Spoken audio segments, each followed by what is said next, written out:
எல்லாம் எனக்கு யாருண்டு? உம்மை தவிர விருப்பம் எது உண்டு? உம்மை அல்லாமல் எனக்கு யாருண்டு? உம்மை தவிர விருப்பம் எது உண்டு?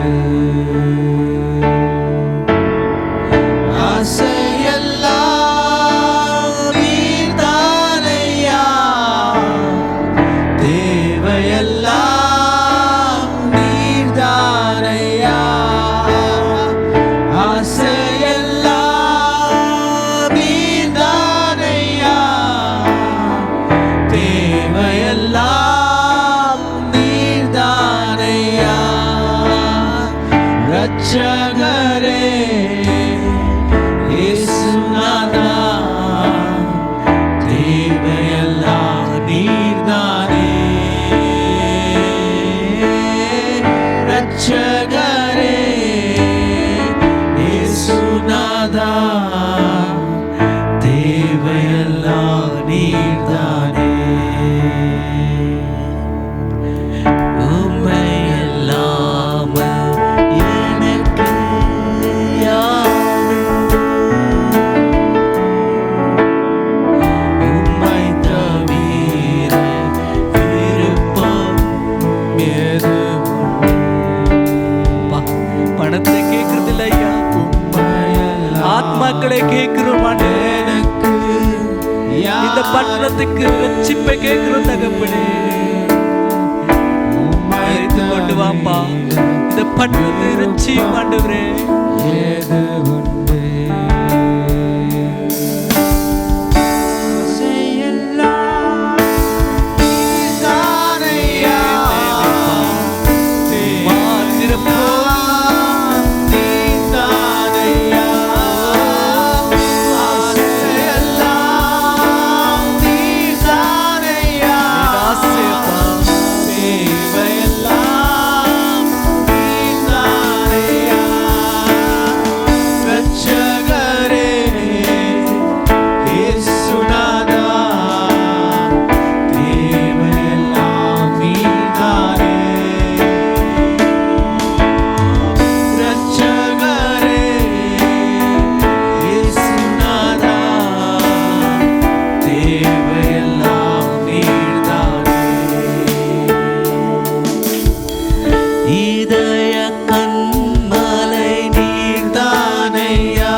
கரங்களை உயர்த்தி ஆசை எல்லாம் நீதானையா. என் ஆசை நீதாப்பா. நீங்களே பாட வேண்டும்.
சொல்ல முடியும், எனக்கு இயேசு அப்பா நீ மாத்திர போதும் ஆண்டவரே, என் தேவையெல்லாம் நீ தாப்பா. இயேசு இருந்தாலே போதும். சமாதானம் உண்டு, ஐஸ்வர்யம் உண்டு, சந்தோஷம் உண்டு, திருப்தி உண்டு, விடுதலை உண்டு, ரட்சிப்பு உண்டு. அவர் இருந்தா எல்லாமே உண்டு. சில பேர் நினைக்கிறாங்க என்னிடத்து பணம் இருந்தா எல்லாமே கிடைச்சிடும், பணம் வச்சு எல்லாத்தையும் வாங்க முடியும். உண்மையிலே சொல்றேன், எத்தனையோ கோடி கணக்கான சம்பாதிச்சு அப்படியே அதை என்ஜாய் பண்ண முடியாமல் வாழ்ந்து கொண்டிருக்கிறாங்க தெரியுமா? வாழ்க்கையில சமாதானம் இல்லை. லட்சக்கணக்கான பல பணத்தை செலவு பண்ணி அந்த ஒரு பெட்டை வாங்கி வச்சிருப்பாரு, ஏசி ரூம் இருப்பாரு, சூப்பர் இன்டீரியர், ஆனாலும் படுத்த தூக்கம் இல்லை.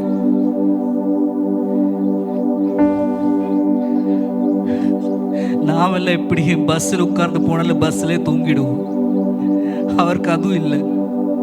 தேவன் நமக்கு சமாதானத்தை கொடுத்திருக்கிறார்.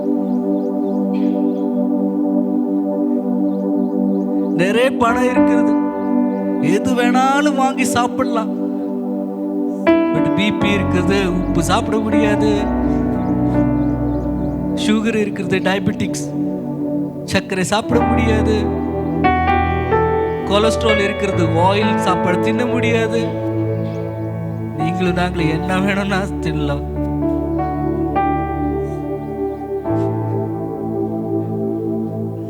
இதெல்லாம் தேவனுடைய கிருபை. பணம் இதெல்லாம் வாங்க முடியாதுங்க. பணம் ஆரோக்கியத்தை வாங்க முடியாது, பண சந்தோஷத்தை வாங்க முடியாது. வேதம் சொல்ல இருக்குது, பணம் எல்லா தீமைக்கும் காரணம் என்று. நமக்கு இப்ப என்ன தேவை? அப்போ நமக்கு இயேசு, அவர் மாத்திரை இருந்தா போதுங்க, எல்லாம் தானே வந்துடும். அப்ப இயேசுப்பா நீ இருந்தா போதும், என் பக்கத்துல நீ இருந்தா போதும் அப்பா. நீ இருந்தா நான் கானான் தேசத்துக்குள்ள பிரவேசிப்பேன். எங்கே பாலும் தேனும் ஓடுகிற தேசம். எந்த தேசம்? நீ இருக்கிற வீடு அந்த தேசமாய் மாற வேண்டுமானா இயேசு இருக்க வேண்டும். நீ இருக்கிற பட்டணம் அந்த தேசமாய் மாற வேண்டுமானா நீ இருக்க வேண்டும். அவர் முகத்தை பார்த்து சொல்லுங்கப்பா, என் ஆசையெல்லாம் நீ தாப்பா, உங்க தவிர எனக்கு வேற ஒண்ணுமே வேண்டாண்டவரே. என் வாழ்க்கையில உன் பின்னாடி மட்டும் தான் நான் ஓடுவேன் ஆண்டவரே, வேற எதையும் பின்னாடி நான் ஓட மாட்டேன். அவர் பின்னாடி யோகம் போடும் போது எல்லா நன்மை கிருபை உன் பின்னாடி ஓடும். அதுதான் சங்கீதம் 23 சொல்லுகிறது. கர்த்தர் என் மேய்ப்பராய் இருக்கிறார். முதல் வசனம், கடைசி வசனம் என்ன சொல்லுகிறது? நன்மை கிருபையும் என்னை பின்தொடரும் என்று. மேய்ப்பர் பின்னாடி போகும்போது நன்மை கிருபையும் நம்ம பின்னாடி அப்படியே வந்துட்டு இருக்கும்.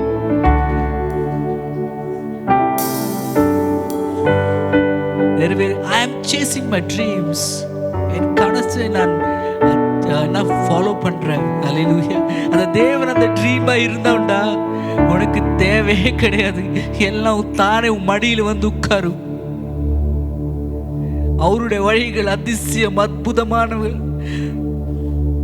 தாமதமானாலும் அது நன்மைக்கு எல்லாம் நடக்கும். Delay is not denial. அது நடக்கும்.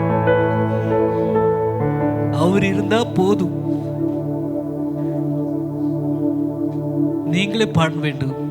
வாயை திறந்து கையை உயர்த்தி அவர் முகத்தை நோக்கி சொல்லுங்க. ஆசையெல்லாம் நீர்தானையா, தேவையெல்லாம் நீர்தானையா. முழு மனத்தோடு பாடுங்க. பாடலாக அல்ல இது. இது ஜெபம். இது ஜெபம். இருதயத்தின் ஆழத்திலிருந்து வருகிற ஜெபம். தேவையெல்லாம் நீர்தானையா. இதுதான் உன்னுடைய ஒரு இதயத்தின் துடிப்போட ஆசை. இயேசுநாதா, தேவையெல்லாம் நீர்தானே. ரட்சகரே டாடி, இயேசுநாதா, தேவையெல்லாம் நீர்தானே. இது உன்னுடைய இதயத்தின் துடிப்பாய் இருக்க வேண்டும். தினம் தினம் இதே சொல்லுங்க. அப்பா எனக்கு நீ போதும் அப்பா, நீ போதும் அப்பா. நீ போகிற வழியில் அவர் காப்பார். நீ செய்கிற எல்லா காரியத்தையும் சக்சஸ் ஆகி மாற்றுவார். உன் வாழ்க்கையில் சந்தோஷத்தினால் சமாதானத்தினால் அவர் நிரப்புவார். இது அவருடைய கேரண்டி. அல்லேலூயா. வேதம் சொல்லியிருக்கிறது. மேத்யூ 7th chapter என்ன சொல்லியிருக்கிறது? நீ பரலோகத்தை தேடு, உனக்கு எல்லாமே உலகத்தில் கொடுக்கப்படும் என்று. அவரை தேடினா போதும், அவரை சேஸ் பண்ணா போதும், எல்லாம் வந்துடும் தானே. ஹல்லேலூயா, ஹல்லேலூயா. உங்க பேட்டில் என்ன தெரியுமா? ஆங்ஸைட்டி. எல்லாம் டக்கு தானே வேணும், அப்போதான் வேணும், உடனே வேணும். அந்த ஆங்ஸைட்டியை ஜெயிக்க வேண்டுமானா அவரை முகத்தை மாத்திரம் நோக்கப்பா. Your time is perfect time அப்பா. நான் கேட்கிற உடனே தந்தா அது உனக்கு ஆசீர்வாதமா இருக்காது. ஹல்லேலூயா. அவர் ரைட் டைமே கொடுப்பார். Right time.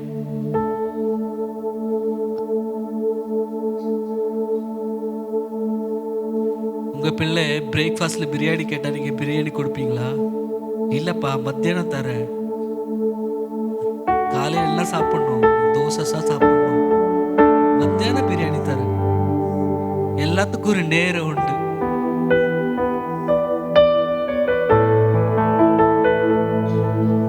அல்லேலூயா. அவர் நீ கேட்ட உடனே கொடுத்தா நீங்க கெட்டு போயிடுவீங்க. நம்ம உலகத்திலே பார்த்து நிறைவேற சொல்லுவாங்க, அவர் அப்பா தான் அவரை கெடுத்து இருக்கிறாரு. கேட்கறதெல்லாம் வாங்கி கொடுத்து அவரை கெடுத்து இருக்கிறாரு, மோசம் பண்ணிட்டாரு. அல்லேலூயா. அதே போல கேட்கிற உடனே கொடுக்க மாட்டார், உன்னை அதுக்காக ப்ரிப்பேர் செய்வார். நீ கேட்ட காரியத்தை அவர் கொடுக்க ஆசையோடு இருக்கிறாரு. பட் நீ அதை ஒப்புக்கொள்றதுக்கு அந்த கிருபை, அந்த அந்த டேலண்ட், அந்த கெப்பாசிட்டி உனக்கு இருக்கா?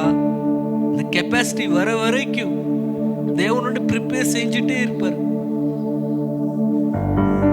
அல்லனா அந்த ஆசீர்வாதம் வந்து விழும்போது அந்த ஹேண்டில் செய்கிற அந்த பவர் இருக்குது. சிலருக்கு புகழ்ச்சி, இந்த என்ன சொல்றது, fame. What you say fame? புகழ்ச்சினா என்ன? புகழ்ச்சி. அல்லேலூயா. அந்த புகழ்ச்சி வந்த உடனே அந்த புகழ்ச்சியை ஹேண்டில் செய்கிற அந்த டேலண்டே இல்லை. அல்லேலூயா. உடனே வீழுகிற பெரிய சடனாகி ஃபேமஸ் ஆகிற ஜனங்கள் அதே சடனாகி விழுந்துடுவாங்க. எதுக்கு? அந்த ஃபேமு, அந்த பணத்தை, அந்த சக்சஸை ஹேண்டில் பண்ண தெரியாது. அல்லேலூயா. உங்களுக்கு எல்லாம் கொடுப்பாருப்பா, நீங்க தைரியமாயிருங்க. பட் தினம் இருதயத்தினுடைய துடிப்பு சொன்ன ஒரு துடிப்பு அது என்ன இருக்கணும் தெரியுமா? ஆசையெல்லாம் நீர்தானையா, தேவையெல்லாம் நீர்தானையா, ஆசையெல்லாம் நீர்தானையா, தேவையெல்லாம் நீர்தானையா. ரட்சகரே இயேசுநாதா, தேவையெல்லாம் நீர்தானே.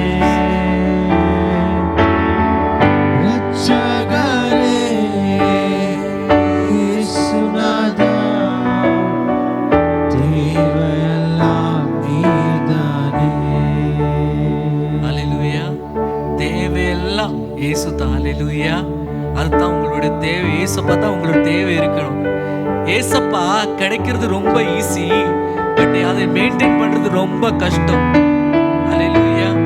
ஒரு வாட்டி ஜிம்மில் போகும்போது அந்த ஜிம் இன்ஸ்ட்ரக்டர் சொன்னார், 6 பேக் வருது ரொம்ப ஈஸி, பட் அதை மெயின்டைன் பண்றது தான் ரொம்ப கஷ்டம். ஹல்லேலூயா. அதே போல தான் ஏசப்பா கிடைக்கிறது ரொம்ப ஈஸி, அவரை உள்ளத்துல மெயின்டைன் பண்றது தான் ரொம்ப கஷ்டம். ஹல்லேலூயா. அதனால எப்பவுமே இதே சொல்லிட்டு இருக்கணும்ப்பா, தேவையில்ல நீ தப்பா.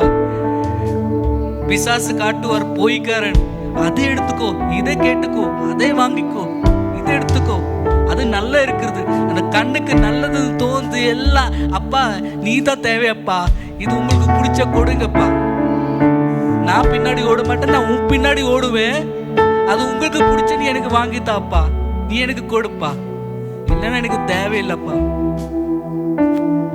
எனக்கு இருக்கிறத வச்சு நான் ஓட்டிட்டே இருப்பேன்ப்பா. அப்படி சொல்லும்போது அப்பாவே உன்னை நோக்கி சிரிப்பார். ஹல்லேலூயா. வேதம் சொல்லி இருக்கிறது, he delights in you.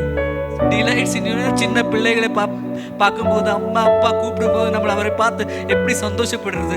பிள்ளை நடக்க ஆரம்பிக்கும் போது நம்ம அப்படி ஓ நடக்க ஆரம்பிச்சிச்சு பேச ஆரம்பிச்சிச்சு எப்படி சந்தோஷப்படுகிறோம், அதே போல ஏசப்பா நம்மளை பார்த்து சந்தோஷப்படுகிறார், நம்மள ஒரு நடப்பை பார்த்து சந்தோஷப்படுகிறார். நீங்க சர்ச்சில் வரும்போது அவர் சந்தோஷப்படுகிறார், அதுதான் அவருடைய கேரக்டர். ஹல்லேலூயா. அவர் என்ன செய்வார் தெரியுமா, தூதர்களை கூப்பிட்டு கேப்ரியல் வா இங்க வா இங்க வா, வா பிள்ளை சர்ச்சுக்கு வந்திருக்கிறாரு, அந்த பிள்ளை சர்ச்சுக்கு வந்திருக்கிறாரு. அப்பாவுடைய இருதயம் அவருக்கு. அதனால அவர் சொன்னாரு, என்ன நீங்க ஜெபிக்கும் போது எப்படி ஜெபிக்க வேண்டும், பரலோகத்தில் இருக்கிற தந்தையே, பரலோகத்தில் இருக்கிற அப்பா என்று சொல்லி ஜெபி. ஏன்னா அவருடைய ஆசை என்னை அப்பான்னு கூப்பிடணும், என்னை கடவுள் நல்ல கர்த்தாவே நல்ல தேவர் நல்ல காட் நல்ல அப்பா என்று கூப்பிட வேண்டும் என்று. கூப்பிடுங்க அப்பா என்று.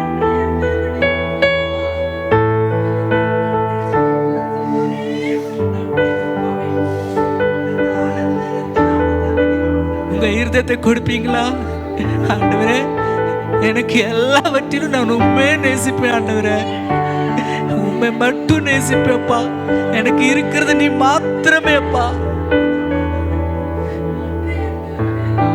என் அக்க பக்கம் இருக்கிறதெல்லாம் நீ கொடுத்தது, பட் எனக்கு சொந்தமா இருக்கிறது நீ மாத்திரம்.